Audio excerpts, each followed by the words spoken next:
UGC net परीक्षा को लेकर एक बार फिर विवाद खड़ा हो गया है। कांग्रेस नेता और लोकसभा में विपक्ष के नेता राहुल गांधी ने यूजीसी नेट के दोबारा होने वाली परीक्षा को लेकर केंद्र सरकार और नेशनल टेस्टिंग एजेंसी यानी एनटीए पर सवाल उठाए हैं। राहुल गांधी ने सोमवार को सोशल मीडिया प्लेटफॉर्म एक्स पर एक पोस्ट के जरिए कहा कि एनटीए की गलती की सजा छात्रों को भुगतनी पड़ रही है। दरअसल एनटीए ने यूजीसी नेट जून 2026 की 3 परीक्षाओं को दोबारा कराने का फैसला किया है। ये 3 विषय है, इंग्लिश, कॉमर्स और सोशियोलॉजी। यूजीसी नेट के ये परीक्षाएं पहले 22 जून से 30 जून के बीच कराई गई थी, लेकिन बाद में इन 3 पेपरों को लेकर कई तरह की शिकायतें सामने आई। एनटीए के मुताबिक इन पेपरों में कई गलतियां पाई गई। इसके बाद एनटीए ने इन तीनों विषयों की परीक्षा रद्द करके दोबारा कराने का फैसला किया। राहुल गांधी ने इसी फैसले को लेकर सरकार पर निशाना साधा।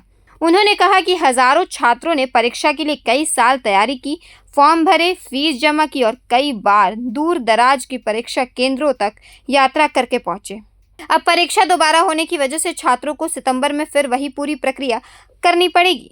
राहुल गांधी ने आरोप लगाया कि गलती एनटीए करता है, लेकिन उसकी सजा छात्रों को मिलती है। उन्होंने एनटीए की कार्यप्रणाली पर भी सवाल उठाया और पूछा कि आखिर इन पेपरों में गड़बड़ी कैसे हुई। राहुल गांधी ने यह सवाल भी उठाया कि क्या परीक्षा से पहले इन पेपरों के लीक होने की जांच की गई है।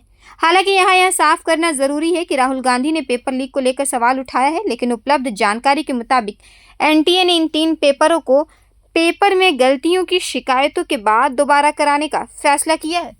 राहुल गांधी ने अपने बयान में एनटीए की नेतृत्व व्यवस्था को भी जवाबदेह ठहराने की मांग की। उन्होंने कहा कि केंद्रीय शिक्षा मंत्री धर्मेंद्र प्रधान का इस्तीफा बदलाव का पहला कदम होना चाहिए था, आखिरी नहीं। इसके साथ ही उन्होंने एनटीए के नेतृत्व पर भी जवाबदेही तय करने की मांग की। राहुल गांधी ने छात्रों की परेशानियों का जिक्र करते हुए कहा कि जिन उम्मीदवारों ने लंबे समय तक तैयारी की, उनके समय और मेहनत पर असर पड़ रहा है। उन्होंने यह भी कहा कि छात्रों को इस समस्या के लिए जिम्मेदार नहीं ठहराया जाना चाहिए। अब आपको बताते हैं कि दोबारा परीक्षा कब होगी। एनटीए ने यूजीसी नेट जून 2026 के 3 पेपरों की नई तारीखें जारी कर दी हैं। इंग्लिश का पेपर 9 सितंबर को सुबह 9 बजे से दोपहर 12 बजे तक होगा। इसी दिन कॉमर्स का पेपर दोपहर 3 बजे से शाम 6 बजे तक कराया जाएगा। वहीं सोशियोलॉजी का पेपर 10 सितंबर को सुबह 9 बजे से दोपहर 12 बजे तक होगा। यूजीसी नेट जून 2026 की मूल परीक्षा 22 जून से 30 जून के बीच हुई थी। इस परीक्षा का आयोजन कुल 87 विषयों के लिए किया गया था।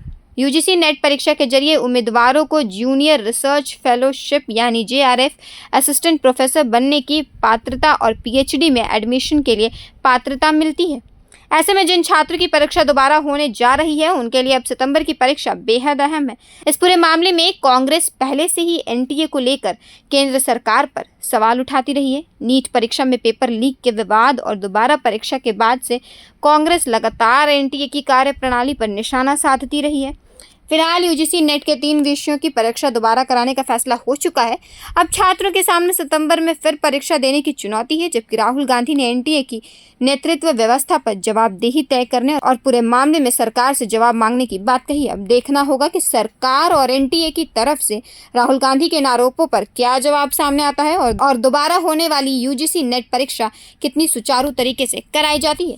इस पूरे मामले पर आपकी क्या राय है? अपनी राय हमें कमेंट करके जरूर बताएं और देखते रहें प्रभात खबर। धन्यवाद। प्रभातखबर.com, विश्वास वही, रफ्तार नहीं।